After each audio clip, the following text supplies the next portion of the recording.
Welcome, folks. The sky is not as clear as it was half an hour ago, but we've got some live pictures of Jupiter on the screen at the moment. Obviously, it's coming and going because there's clouds drifting by, and I'll adjust the brightness as we get a clear patch. So it's rather a wobbly image of Jupiter, but if you go out tonight and it's clear, have a look in the southern sky and you'll see this brilliant white light, this bright light of Jupiter, the largest planet in the solar system and the big gas giant. Now I'm going to stop my video, not to use up all the bandwidth, and explain just what we've got here. So the big bright blob at the moment with two little blobs to the right and one to the left are the moons of Jupiter. And they all rotate around this gas giant very quickly in a matter of hours, really, or days. As the clouds drift across, you can see the brown belts of Jupiter. Jupiter is a gas giant, the fifth planet from the sun, and about 88,000 miles in diameter. It was probably one of the earliest of the planets to form. Everything about Jupiter challenges the imagination. It's big enough to engulf about 1,300 Earths. There's no surface, so what you're looking at is a giant ball of gas held together by gravity and spinning so fast it bulges out in its equator by about 7%.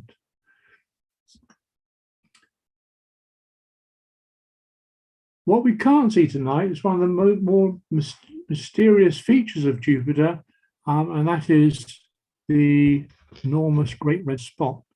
It's a persistent anticyclone storm with a period of about 6-day rotation. It spins round rather like a ball bearing in a race, and its red color is due to ammonia and acetylene in its atmosphere. In the 1800s, it's about 25,000 miles in diameter, but now it's only about 10,000 miles and decreasing. Looks like we're losing Jupiter at the moment, so what I'll do, I'll swap to another little app called Jupiter's Moons. So that demonstrates where the moons are right now, and if I click on it, and if I press a little arrow, you will see Jupiter rotating. Now here's a great red spot transiting, followed by the transit of Ganymede, the biggest moon, and then little Io with its shadow.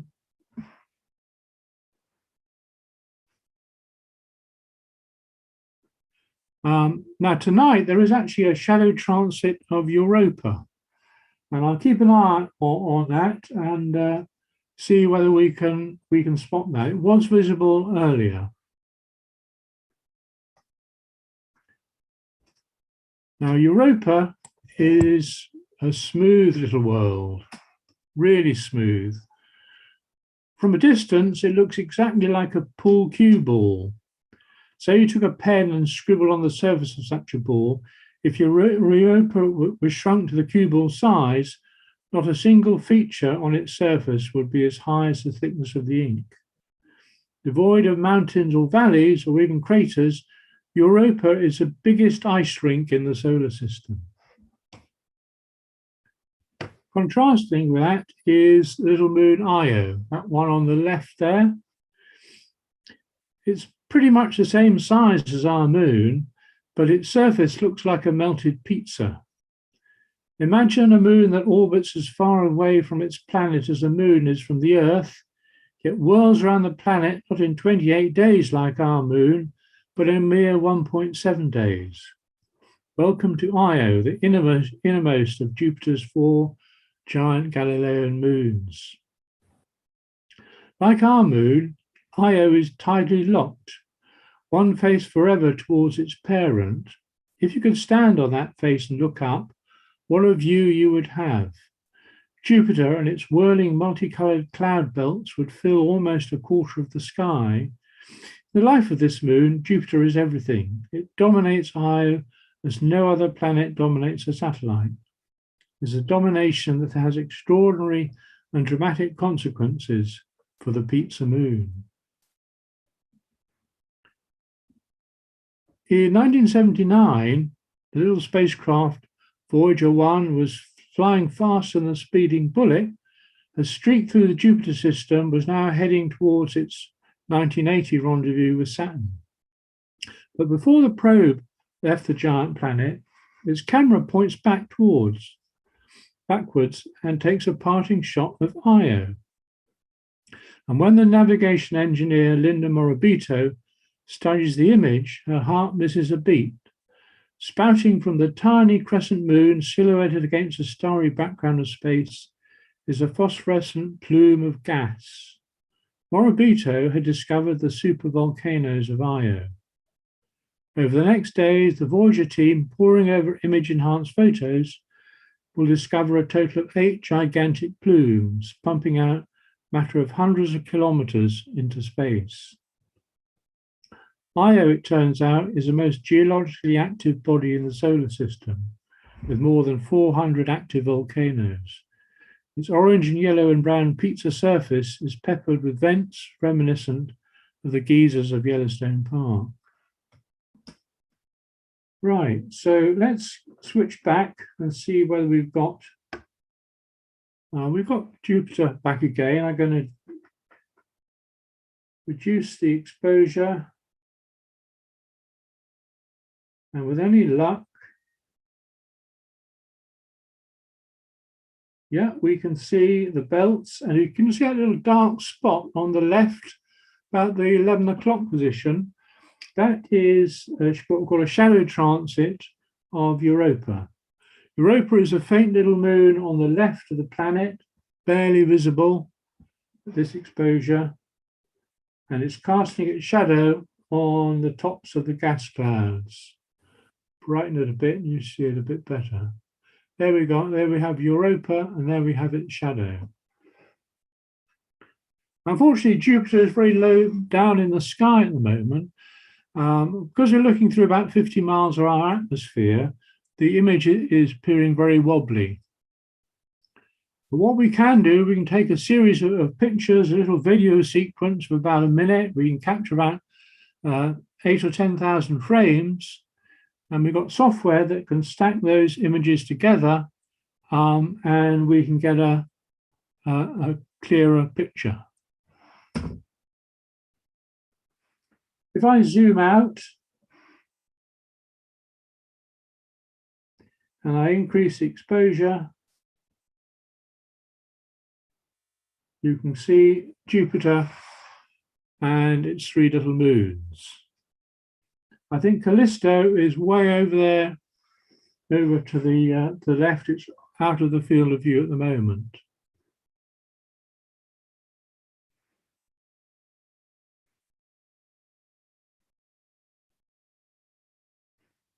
So we'll zoom right in now. We'll reduce the gain. And now you can see the belts and the little dark feature of the moon. I can control the telescope using these little up and down arrows, so we'll get it centered right in the field of view. What we're viewing through here is a 9-inch Celestron Schmidt-Cassegrain. So that has a mirror diameter of just over 9 inches. It's a folded telescope. It has a little secondary mirror at the top of the tube, and then the light comes out at the bottom of the tube where I have my little camera attached. And that camera is talking a little to a Raspberry Pi that rides on top of the telescope, and the Raspberry Pi is linked to an iPad which is talking to this computer which is sending you the images.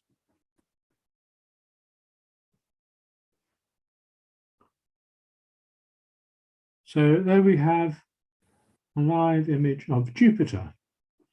So it looks fairly settled now, so we might be in luck. What we will do now, I'm going to sync that image so the telescope knows it's pointing Jupiter, and we are going to ask it to go and have a look at Saturn.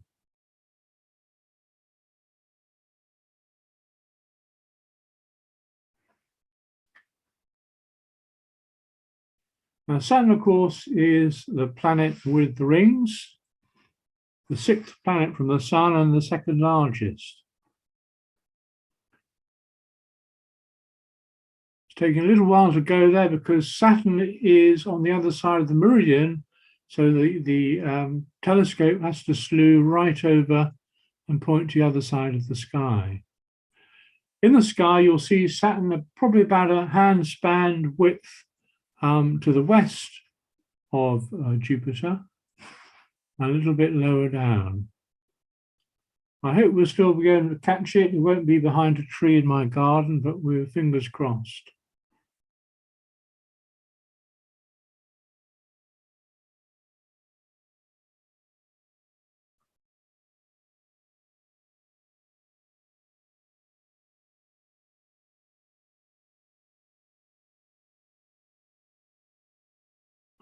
So it's now slewing into position.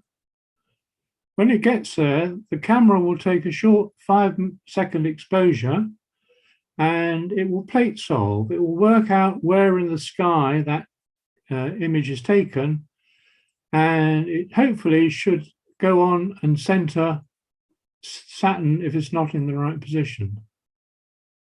So it's worked out it's uncentered. It's going to have another go to get it centered.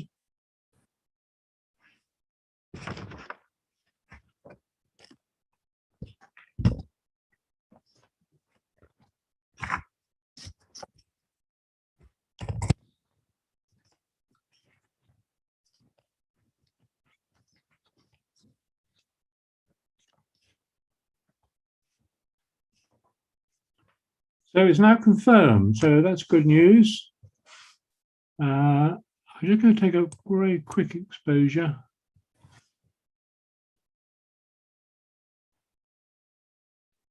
Now, what you can see here, a rather elongated blob, but what you can notice is there's an elongated blob, and I can see 1, 2, 3, 5 little dots around it. Those are actually the moons of Saturn, and the brightest moon at the 9 o'clock position, or just under the 9 o'clock, is the moon Titan. I'm now going to go into video mode and we'll increase the gain. And hopefully we'll just center it a little bit.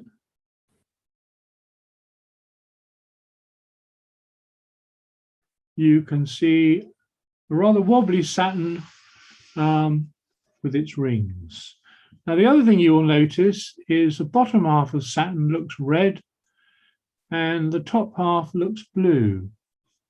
This is the effect, the dispersion caused by our atmosphere. In fact, we're looking through a giant prism, our atmosphere, and so we get this what we call traffic lights effect on objects that are low down in the sky. The lower part of them will look red and the top half will look blue. The various devices we can use to correct that. We can have a little object called atmospheric dispersion corrector, which could connect that at the telescope, or else we can image process that effect and reduce it. It does detract from the detail that we can see on the planet, but we can process that out.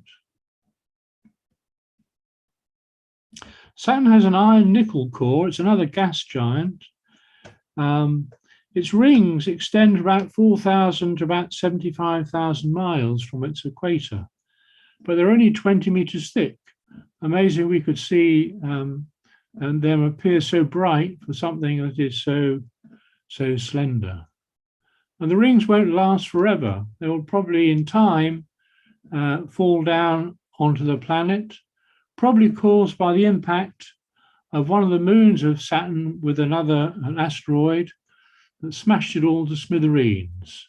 If you go close up to Saturn's rings, you'll see it as a load of fragmented bits of ice and rock, varying in size from a teaspoon to the size of a London bus.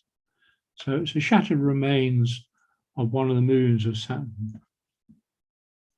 And we can't see it tonight, but on a very clear night, you'll see there's a dark gap in between the center of the rings. That's called the Cassini division, discovered by Giovanni Cassini in 1675, but it's not clear enough for us to see it tonight. Saturn takes 29.5 years to orbit the Sun, but every 15 years, the Earth passes through the ring plane. So we see Saturn's rings edge on and they appear to disappear for a week or so.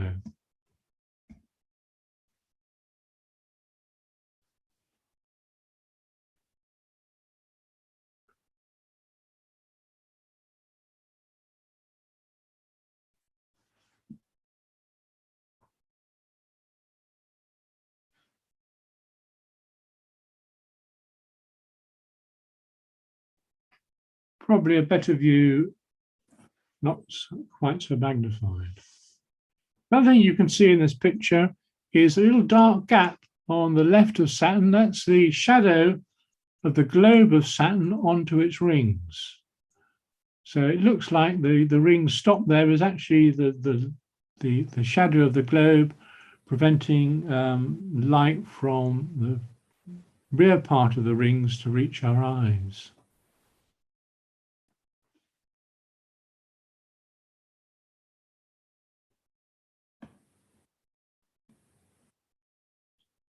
So it looks like the clouds are gathering in the southern sky. What we will go and have a look at now, we'll go and look for some objects further out before the moon rises.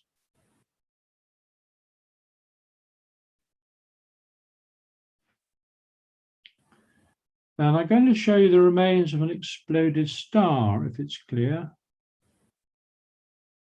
This is called the Dumbbell Nebula, Messier 27. It was a 27th object in Charles Messier's catalogue. He was a comet hunter, but he came across lots of fuzzy objects in the sky that he realized weren't comets because they were fixed in the background of the stars. So he made this catalogue, but he's more famous for his catalogue than he is for the comets that he discovered. So Messier 27 is a remnant of an exploded star.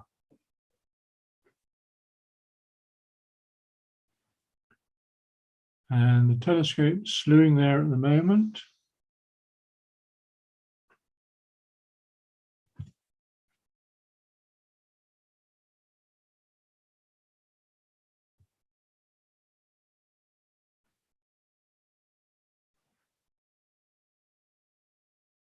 Again, it's taking a 5-second exposure.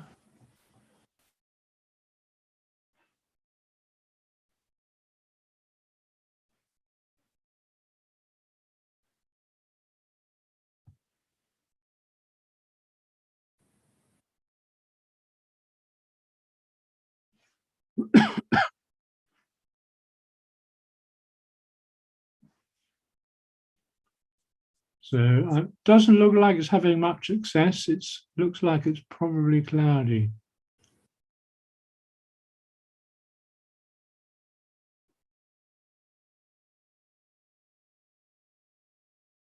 This object is also known as the Apple Core Nebula. It's called a planetary nebula because it actually, when they were first discovered, it did look like a planet. Okay, I'm going to cancel there. We're going to take a 10-second shot and just see if we've got anything.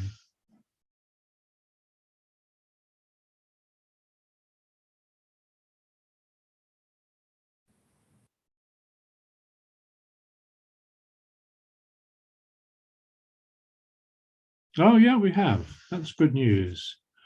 Right, what I can do, I'm going to do go on live mode. I'll stop it there. Going to live, and we'll do 20-second shots. We'll make it 30-second shots. Okay. And press the button.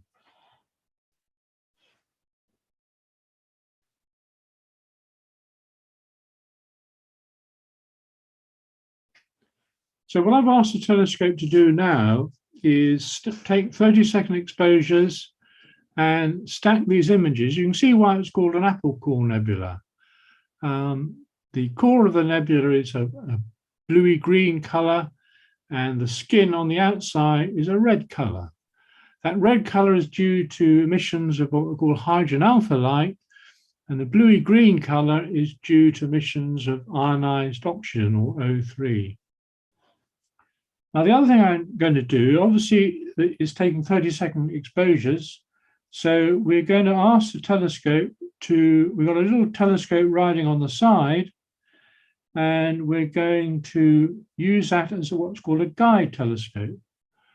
So now the imager has identified a star, which is, whoops, sorry about that. Its image is tracking on a star, and the telescope is now being guided. And so hopefully all these stars will line up and we'll get a clearer picture in time. So it's now stacked. If you look at the bottom, we've stacked 2 images. So it seems to be working okay.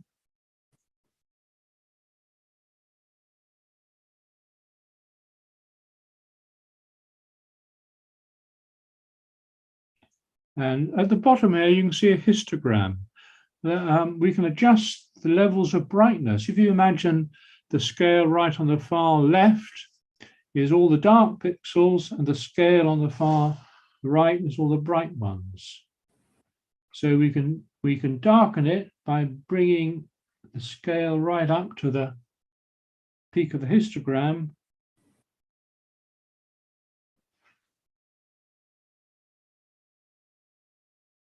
That one, you can see it didn't quite stack properly. We've seen it stacked slightly to the side, and it says the little guide has lost a star. That's why we probably had a cloud move over.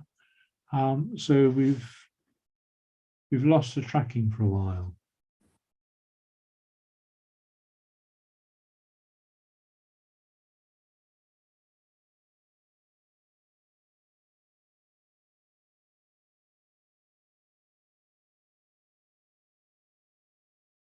Okay, we've got a clear slot. We're guiding again.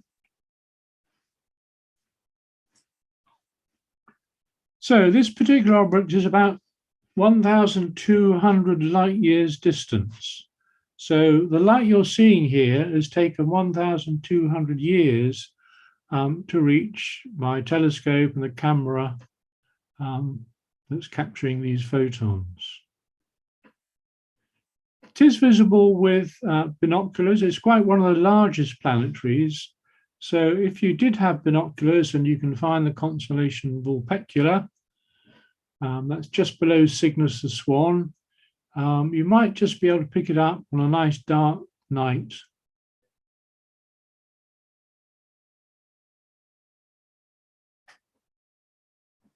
And Charles Messier discovered this object in 1764.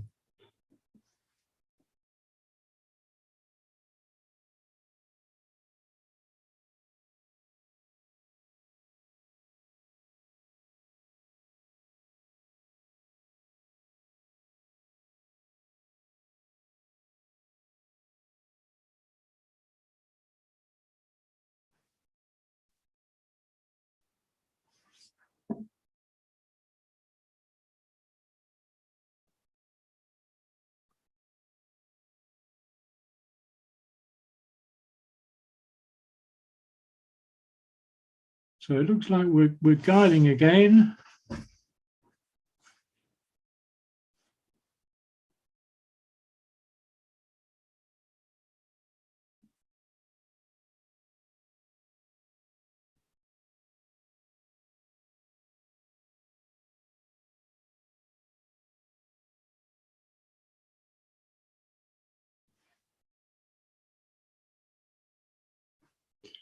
A lot of these deep sky objects, they take a lot of imaging. I mean, we might, for some faint galaxies, we might be exposing up to 20 or 30 minutes to get the detail of the very faint spiral arms. This is one of the brightest of the planetaries.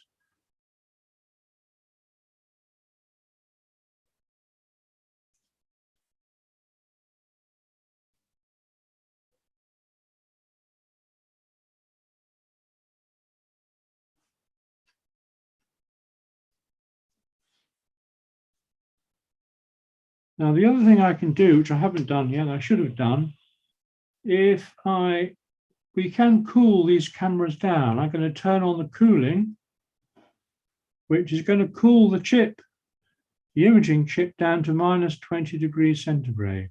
So you'll notice at the bottom there's a temperature of the chip at the moment. It should start to fall nicely over the next 2 or 3 minutes, hopefully down to about minus 20. Why we do that? Because that reduces what we call the thermal noise in the image, so we get a darker background sky.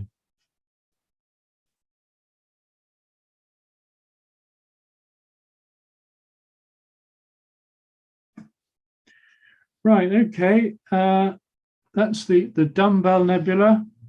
What we will do now, we'll stop there.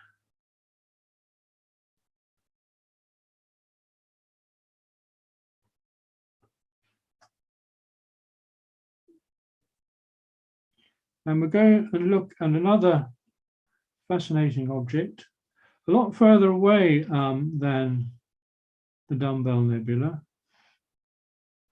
This is a globular star cluster called Messier 15.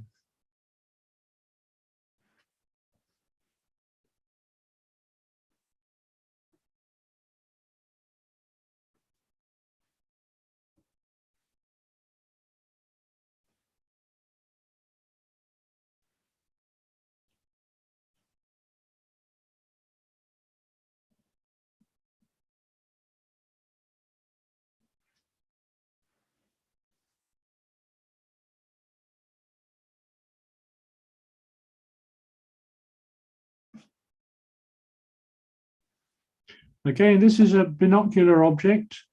If you can find the square of Pegasus, it's just off the nose of the upside down flying horse.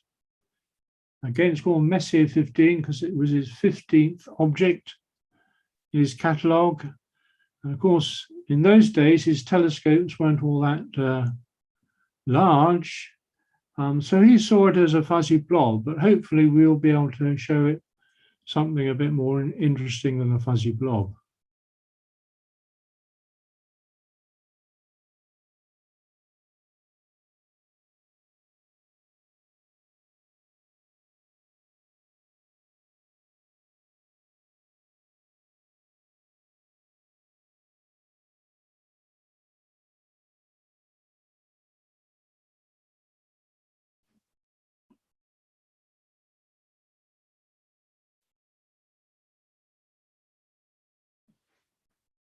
Okay, I'm just going to turn off the guider.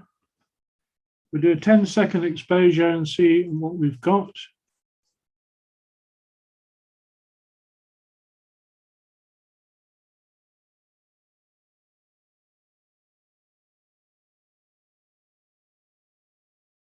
Yeah, there's something there. It looks a little bit, I think we're competing with the clouds.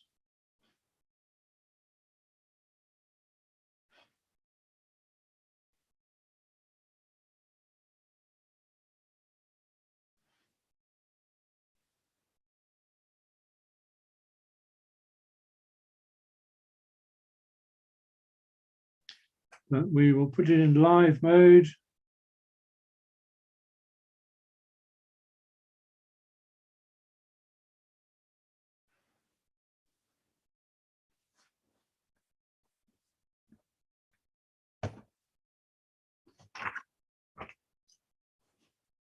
So the little ball of stars you can see here, I mean, this is a lot further away than the last object. This is about 32,000 light years away.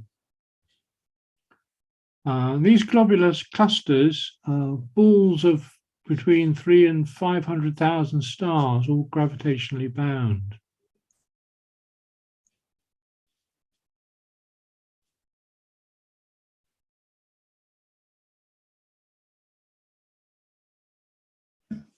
Okay, that's not too bad. We will adjust the sliders, and you can see a beautiful object. When we've got lots of images built up on this, it looks like a really tight-knit ball of stars.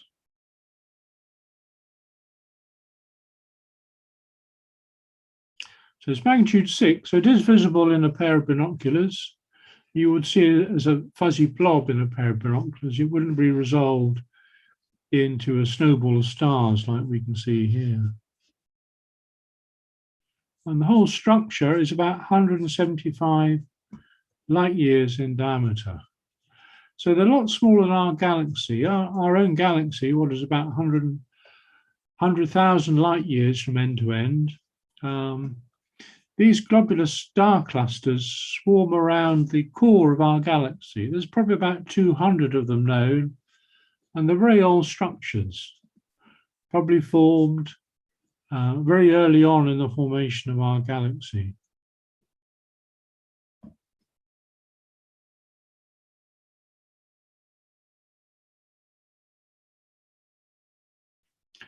So we've now stacked 3 30-second exposures, and you see the camera is now cooled down to minus 21 degrees centigrade.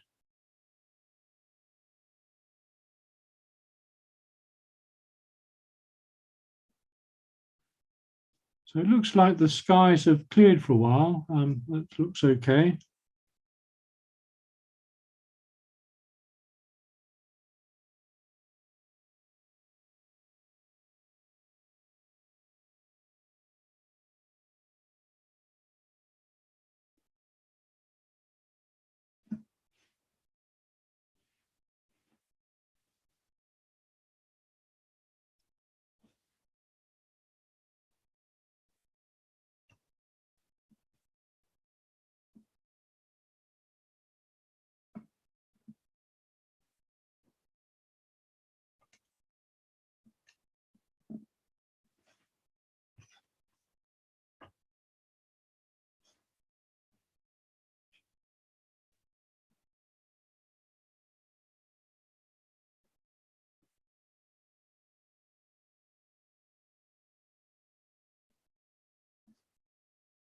On deep exposures of this object, around the periphery, you see lots of little blue stars. These are the famous RR Lyrae stars that are highly variable stars. They wink on and off over a period of about 4 or 5 hours. So if you take a series of pictures of this object, you'll see these little blue stars winking on and off, rather like Christmas tree lights.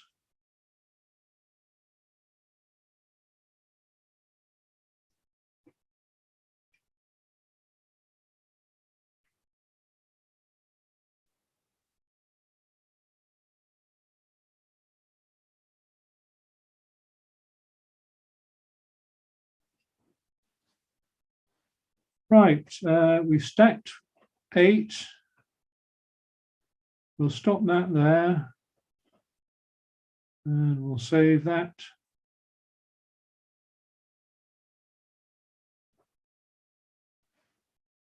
We'll stop the guiding. And what we're going to have a look at now, we'll go even further out. We'll go hopefully about 30 million light years away.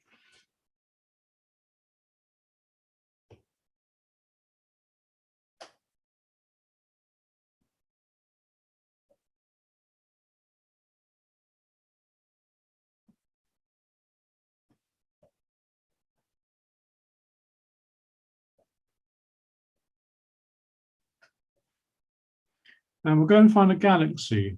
This galaxy is called NGC 891. Probably a little bit bigger than our own Milky Way galaxy, about 120,000 light years in diameter. And it probably consists of about 320,000 million stars.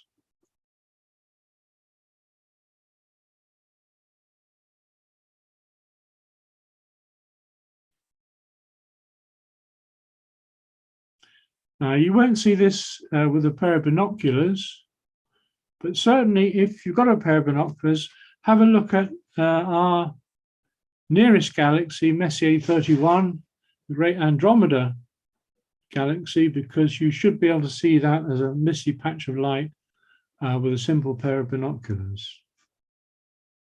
So our Milky Way galaxy is about 2.2 million light years away. This one here is about 30 million light years away.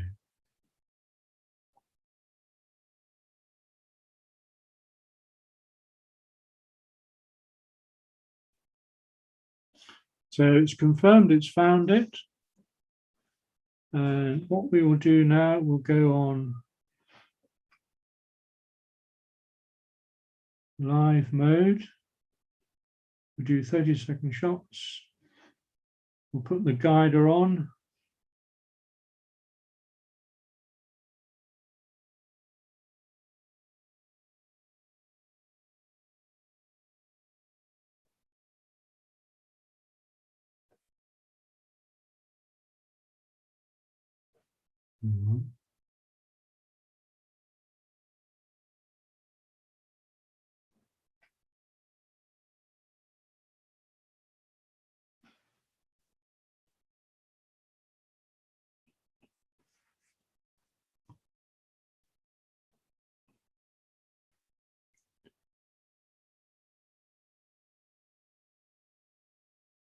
Now, of course, those little streaks are caused by the stars.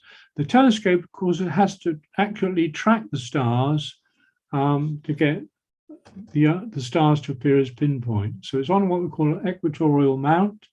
There's a little motor driving it, counteracting the Earth's rotation, which enables to see the stars as pinpoints of light. Now it's very faint, but can you see, imagine two fried eggs laid back to back, running from 11 o'clock to 5 o'clock.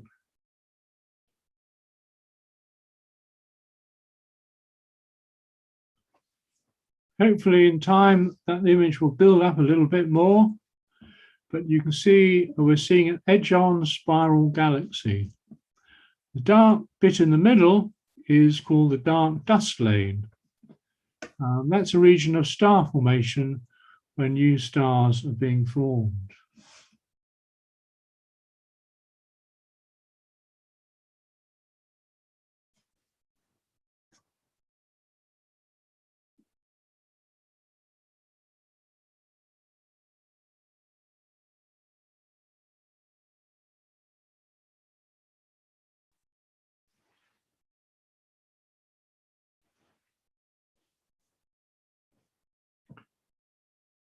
Now, these objects are, pretty faint. You need quite a large telescope to see this in any detail, but hopefully our cameras can pick out the detail.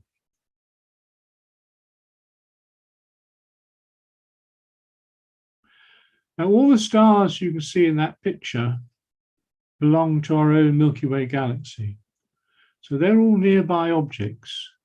They're all within 30 or 40,000 light years. The fuzzy blob, elongated fuzzy blob in the distance is 30 million light years away. We're too far away to resolve any stars in that galaxy. However, every now and then, a star may go supernova, and one star in that galaxy will brighten and it will be visible. And it will appear as bright as many of these nearby stars we can see in this image. So astronomers are always on the lookout for supernovae.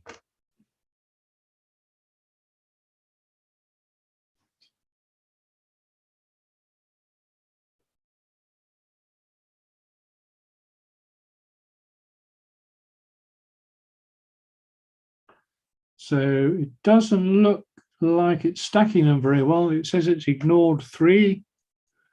And it's lost the star. So it looks as though the sky conditions are deteriorating.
I don't think we're going to get much improvement. We're losing the stars again.